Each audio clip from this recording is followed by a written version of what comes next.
What happens when one of Hollywood's most unpredictable stars goes toe-to-toe with one of daytime TV's most outspoken hosts, and the entire interview goes off the rails? What you are about to witness is one of the most heated showdowns to have ever occurred on live television. A moment so intense it allegedly led to Joy Behar walking off of her own show for good.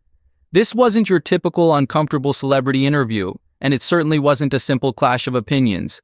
This was the moment Charlie Sheen turned the tables, confronted Joy Behar on a national stage, and dragged the conversation into territory that nobody in that room was ready for. Before we dive in though, do not forget to subscribe to the channel and leave us a comment, because by the end of this story you will definitely have a new perspective on The View.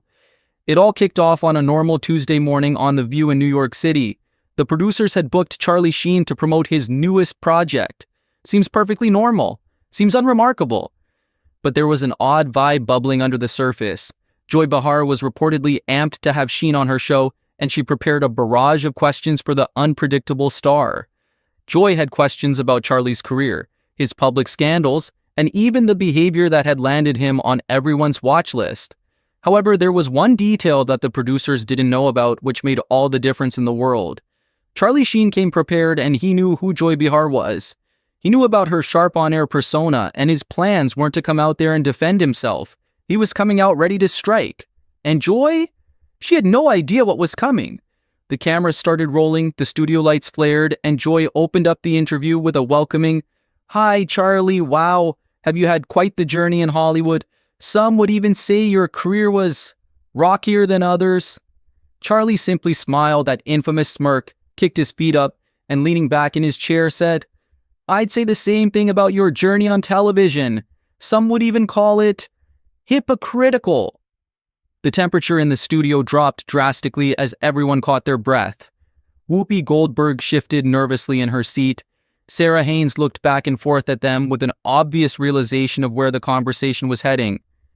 Joy's mouth moved slightly as if to retort, but her expression tightened and she calmly said, "Hypocritical, Charlie? And what on earth makes you say that when you've clearly had some public problems with substance abuse and have made many controversial comments about women?" Charlie's smile disappeared, but his composure was unwavering. "You want to talk about controversial comments about women? Shall we discuss how you once said the only reason Republican women were voting the way they were was because they couldn't get dates? Or how you insinuated that conservative women didn't use their own minds?" A nervous titter rippled through the studio audience. Joy's jaw visibly clenched, and she shot Charlie a death glare. "Those were just political observations, Charlie," she replied with her voice firm. "That's very different to making personal attacks." Charlie chuckled at that. "Political observations? Is that what we call it now? Because I seem to recall you explaining to the entire nation why women who don't agree with your political views were just plain wrong and acting against their own interests. So tell me, was that a political commentary as well?" The audience was stunned into complete silence as Joy's face turned beet red. This was not the witty banter The View was famous for. This was raw and uncomfortable. And then things got even weirder. Joy looked to the other hosts as if hoping one of them would step in. Even Whoopi Goldberg looked reluctant to get involved in the escalating feud. Joy said meekly, "I think you are taking my words out of context." Charlie leaned in, locked eyes on Joy, and said, "Out of context, Joy? I watched the whole interview, more than once actually. For 15 minutes you stood there and detailed how women who disagreed with you politically were, in fact, mentally deficient. Yet, when I crack a joke about Hollywood's culture, suddenly I'm the problem?" Joy shot back, her voice raising slightly. "Your jokes were degrading toward women, and the subject matter you have dealt with publicly has always been very erratic at best." And then something snapped. The interview had completely moved on from promoting Charlie's work and was now a live and brutal showdown between two television hosts who loved to be in the spotlight. Neither of them was willing to let the other win. What happens next would only escalate the confrontation. Charlie looked cool as ever, and you could tell by his posture that he knew exactly what was coming next and had every intention of not letting it slide. The studio audience held their breath, and everyone from the panel to the crew sensed that the interview had just reached a breaking point. Because at that moment, there was no stopping the show from exploding into something that would shock millions of viewers, stun the panel, and lead to a moment that would forever be a dark stain on Joy Behar's career. So, what caused it all to spiral? By this point, things were heated, but the next part of the story, that's when it got legendary. Erratic? Charlie replied with an amused smirk. That's an interesting adjective coming from someone who once threw paper at her own co-host for having different views, and then played the role of the martyr when the public inevitably attacked you. He let the statement hang in the air for a moment and then pressed on. Joy, when you were ranting and raving about the election results and crying on national television, was that erratic behavior, or was that passionate journalism? The camera captured every subtle nuance of emotion on Joy's face, from anger to disbelief and utter frustration, as she struggled to hold herself together after a guest dared to challenge her. I have never thrown a public tantrum, Joy insisted weakly, but the trembling of her voice betrayed her. And then came the breaking point. Charlie pulled out his phone. Joy probably thought he was about to get a text or be escorted off set, but instead he began reading from a prepared list. November 15th, you threw a stack of papers at a co-host for having a different opinion on climate change. December 3rd, you walked off during a live segment after a guest fact-checked you on healthcare. January 22nd, you interrupted a guest 7 times in 3 minutes to disagree with them on foreign policy. He then looked at Joy and asked, "Do I need to continue?" The studio erupted in a deafening silence that was more piercing than any outburst. This wasn't a dramatic pause. This was a moment when everyone realized the situation had gone terribly wrong. Joy's mouth moved, but no sound came out. The other hosts were petrified, and it seemed as if everyone wanted to evaporate from that moment altogether. Those were just, Joy stuttered. I have strong beliefs about certain issues that impact Americans. Strong beliefs? Charlie repeated, settling back in his seat with an obvious sense of satisfaction that he'd gotten the response he expected. Is that what we're calling it now? He leaned forward, his tone sharp and direct. It looks like you can dish it out all day long, Joy, but you simply can't take it when someone dishes it back to you. You've built a career out of belittling people, attacking their morals, and judging their character. But the second someone puts you in the hot seat, you play the victim. Joy was visibly blushing now and gripping the edge of her desk so hard her knuckles turned white. This is completely inappropriate, Charlie. We're supposed to be discussing your work. Charlie raised an eyebrow. My work? So 5 minutes ago we're talking about my life and my past transgressions, but the second this interview starts focusing on you, we need to abruptly switch gears? The tension was so thick you could cut it with a knife. Joy frantically glanced off camera, hoping a producer would intervene and end the interview, but they looked as stunned as everyone else. This interview was no longer following the script. I think we should move on now. Whoopi finally chimed in, trying to save the day, but Charlie wasn't having it. No, I think this is important, he countered. Joy has been telling America how to think, who to support, and how to judge those who don't agree with her for years. She puts on the facade of some sort of moral arbiter. He paused and then asked, but on what authority does she do this? I mean, honestly, what exactly has she achieved besides criticizing others? This question landed like a ton of bricks, and Joy's eyes instantly lit up, no longer fearful but furious. She straightened up in her chair, obviously deciding that if she was going to go down, it wouldn't be without a fight. My achievements? She spat back. I've been in this business for decades, Charlie. I've interviewed heads of state, world leaders, and major celebrities. I've covered national elections and presidential campaigns. So tell me, what exactly have you accomplished besides make movies and create scandals? And just like that, the confrontation reached a whole new level. This was no longer a personal argument, but a full-blown battle of who had the authority and credibility to stand in judgment over anyone. And what happens next? That's where the interview went from tense to absolutely legendary. Charlie threw that familiar, dangerous smile on again, the one that signaled he was far from done with his particular brand of annihilation. Look, Joy, he said, his voice cool and steady. I've entertained millions, employed thousands, and I've done all of it without pretending to be anything I'm not. I've never called myself a journalist. I've never claimed to be an expert. I'm an actor. But you seem to think your opinion is more valuable than the opinion of the people actually dealing with this stuff. It was like a shot fired directly at her heart. I am a journalist, Joy blurted, her voice cutting through the suddenly hushed studio. I've been doing this longer than you've been making your stupid little sitcoms. Charlie laughed. It wasn't warm. It wasn't jovial. It was a cold, hard sound that seemed to make the studio itself shrink and grow more hostile. "A journalist?" he echoed. "Joy, when was the last time you actually reported on something?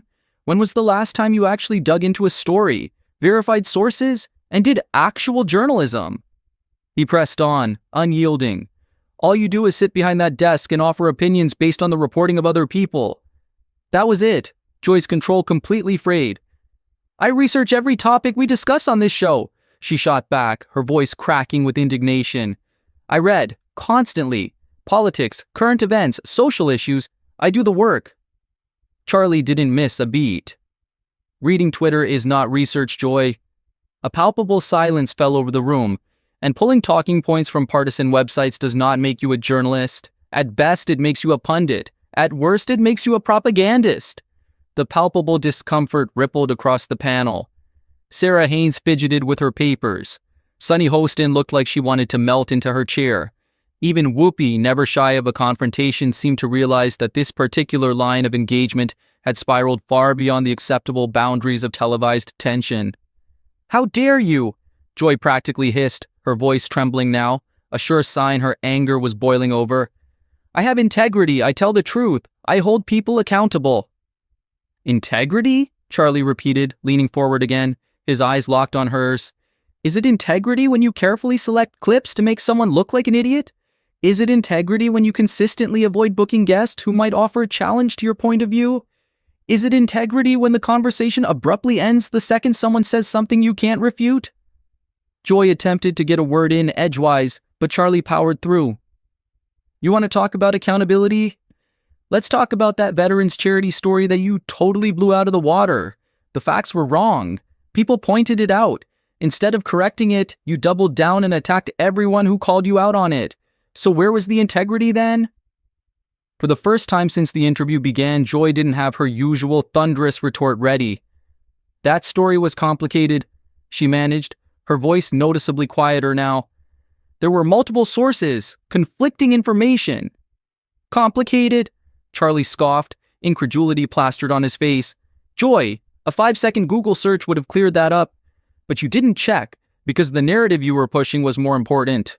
He leaned in again, his gaze piercing, delivering the line that seemed to suck the air out of the studio.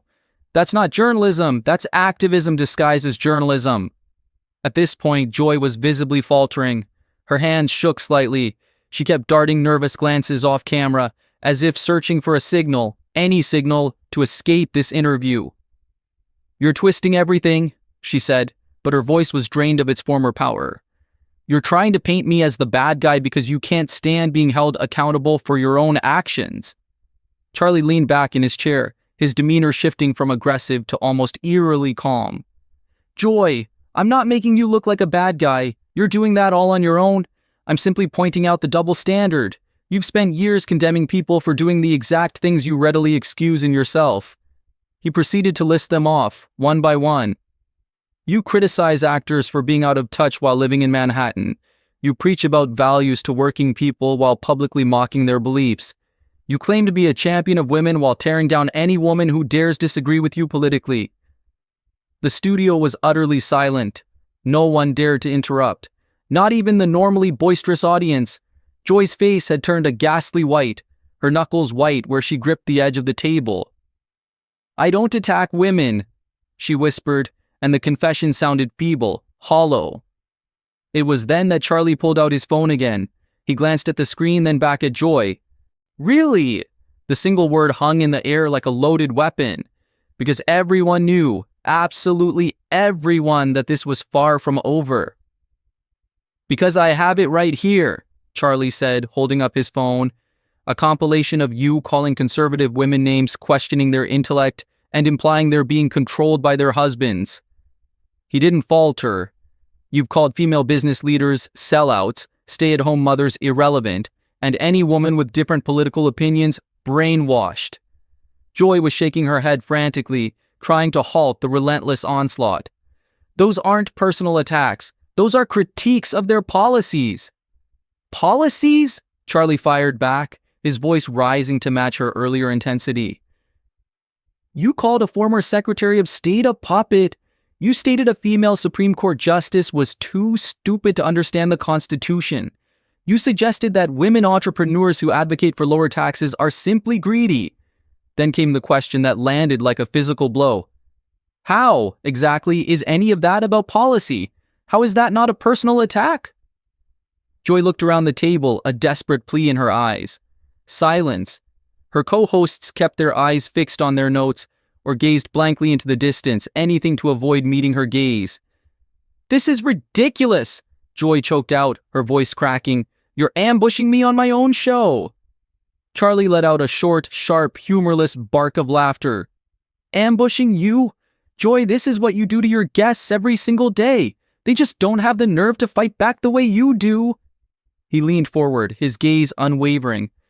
I'm not most people. That line resonated, and then, in a surprising move, Joy stood up. This interview is over, she declared, beginning to rise from her chair. For a moment, it looked like she might actually walk off the set. But Charlie's voice cut through the moment. Sit down, Joy. The sheer force of his command brought her to a halt. You agreed to come on this show and talk to me, so let's finish the conversation. Unless, of course, you're admitting right now that you can't take being treated the way you treat everyone else. Joy hesitated, halfway out of her chair, torn between the impulse to escape and the instinct to maintain control. The cameras captured the indecision on her face. I don't have to sit here and listen to this, she finally said, though she didn't make a move for the exit. No, you don't, Charlie responded calmly, his voice now laced with a subtle, chilling venom. But if you walk away right now, you prove my point. You show the world watching that you are exactly what I said you are. Someone who can dish it out but can't take it. Someone who talks tough until the exact same energy is thrown back at them and then runs. Slowly, grudgingly, Joy sank back into her chair, but the commanding presence she'd brought to the set was gone. She looked diminished, defeated, like the weight of the entire exchange had crushed any semblance of control she'd previously held. Then, in a voice that was barely more than a whisper, she asked the question no one expected. What do you want from me? Everything stopped. Even Charlie's usually hardened expression flickered for a brief second. His response was still direct. I want you to admit what you are, Joy. You're not a journalist. You're not some impartial voice. You're an entertainer. Like me. Except I'm honest about it. You hide behind words like integrity and journalistic standards while operating as a political activist. Joy stared at him, utterly speechless. She didn't say a word for a long moment. Then her eyes welled up, a subtle sheen catching the studio lights. You don't understand, she choked out, her voice trembling. This show, this platform, it matters. We're giving a voice to people, to important issues. Charlie remained unmoved. Whose voice, Joy? Because as I see it, the only voice that really matters is yours. When was the last time you had someone on this show who genuinely challenged your worldview and let them finish, without interrupting them, cutting them off, or dismissing them? Joy quickly dabbed at her eyes, attempting to regain some composure, but it was too late. The powerful host who had launched the interview with such confidence was gone, replaced by someone visibly shaken and struggling to maintain her dignity in front of a national audience. We have diverse viewpoints on this show, she managed, her voice still weak. Charlie slowly shook his head, a smirk playing on his lips. Diverse? The single word delivered with such disdain signaled that he was about to dismantle that argument, and likely much more. This conversation, in other words, was far from over. Joy, said Charlie, his voice soft and slicing. Having people around you who agree with you 90% of the time instead of 100% is not diversity. That's an echo chamber, and you have made yourself the loudest voice in the echo chamber. For the first time in several minutes, Whoopi attempted to intervene. Maybe we should go to break, she said. Hopefully she might quell what had rapidly devolved into a full-blown on-air collapse. Charlie didn't even take his eyes off Joy. No, he said, we're not done. And then he nailed the nail to the coffin. Joy wanted to tear me apart. Joy wanted to pick through my life, my character, hold it up for inspection. Fine, but now it's her turn. At this point, Joy's breathing was growing noticeable shallower. She kept darting her eyes toward exits, her body screaming at her to leave even while her ego was pinning her down. I can't do this anymore, she announced. Charlie's response was immediate. Can't do what, Joy? Can't have a real conversation? Can't defend your own actions? Can't handle having a mirror held up to you that accurately reflects what you do to everyone else? He wasn't shouting. He didn't need to. His voice contained something even heavier, certainty. This is what you do, he continued. Every single day you sit there behind that desk and you pick people apart. You question their motivations, their intellect, even their right to have an opinion differing from yours. But the second someone tries to do the same thing back to you, you come undone. And it was at this precise moment that Joy snapped. She sprung up from her chair so suddenly the plastic base of the seat scraped against the floor with an ear-shattering squeal. I do not have to sit here and listen to this, she shrieked. This is my show. Charlie remained icily calm. Is it? He questioned. The question landed like a shrapnel shard. Because from my vantage point, you're just an employee who's been given the delusion of importance. The studio was deathly silent. Your show will carry on without you, Joy, Charlie said. Your seat will be replaced if necessary, but you... He paused deliberately to allow the venom to seep in. Will simply become another former TV personality whose career was derailed by her inability to stand pressure when she's not the one dishing it out. At this stage, the cameras caught it that no one could ignore anymore. Joy was crying. Her makeup was beginning to streak, and her polished professional facade began to melt away in real time in front of her co-hosts, the guests, and millions viewing from their homes. You're a horrible person, she choked out. Charlie nodded his head almost imperceptibly. Perhaps I am, he conceded, but at least I am not someone who hides behind a persona of moral authority while acting like a bully. I don't claim to champion women while attacking and undermining every woman who dares to express a dissenting view. I don't preach tolerance only to shun and demonize anyone with an opinion that clashes with my own. Joy was backing away towards the side of the set at this stage and clearly wanting to flee, but Charlie's voice still followed her. Do you know what separates me from you, Joy? When I mess up, when I say something idiotic, I own it. I don't try to excuse it or explain it away as a misunderstanding or a twist of words. I don't use the taken out of context excuse. You, on the other hand, have built a career around being the victim and making everyone else the aggressor. Stop it, Joy pleaded. Please stop it. Charlie offered no concession. Why should I stop? You spent 20 minutes picking apart a young conservative commentator on this program last month. You made a military wife cry on Veterans Day just last year. You manipulated and distorted a struggling small business owner's views on healthcare costs just 2 weeks ago. And then he dropped the line that sealed the deal. So why should I be the first person in your career to show you the kind of decency you've never extended to anyone else? By this point, Joy was cornered at the very edge of the stage, caught in an excruciating public battle to not completely melt down and run, while simultaneously trying to regain control of herself. I help people, she stammered. I make people aware of important issues. Charlie then stood up slowly and deliberately, his presence completely shifting the atmosphere of the studio. You don't help people, Joy, he said. You divide them. You take complex issues, simplify them into manageable sound bites, and then manipulate those sound bites to prove what you already decided to believe was correct. You've turned political discourse into a gladiatorial spectacle where anyone who disagrees with you isn't just wrong, they're evil. That's not true, Joy protested, but the force had been entirely drained from her voice. Charlie reached for his phone one last time. Isn't it? He asked, holding it up slightly. I have them, Joy. Hours of them. You calling people names, questioning their patriotism, suggesting they are racist, sexist, stupid, just because they value different things from you. You have built a career out of outrage and division, and you somehow managed to fool yourself into thinking that you are a heroic figure. Joy continued to shake her head almost frantically. I fight for what's right, she asserted. I stand up for the marginalized. Charlie's reply, when it came, was softly spoken but carried more weight than any shouted accusation. No. So what happens when the person who delights in putting others under a microscope can no longer handle the glare of their own scrutiny? It appears we just found out. The studio was buzzing after this exchange, and while Charlie's tone was razor sharp, his question was what truly seemed to carry any weight. You don't fight for what's right, he clarified. "You perform outrage for ratings. You simplify serious matters of import to the public and frame them as entertainment. You don't care about fixing problems, Joy. You care about seeming like the person who cares." The last sentence seemed to suck every drop of energy from the room, and an eternal silence descended upon the studio. Joy stood frozen near the edge of the stage, her makeup smudged and her chest rising and falling uncontrollably. She looked so pained. You could see how much she struggled to keep it together. The co-hosts remained utterly motionless and nobody intervened as the cameras continued to roll. Finally, Joy whispered, "I quit." The studio held its breath for a split second before Whoopi could make her voice heard.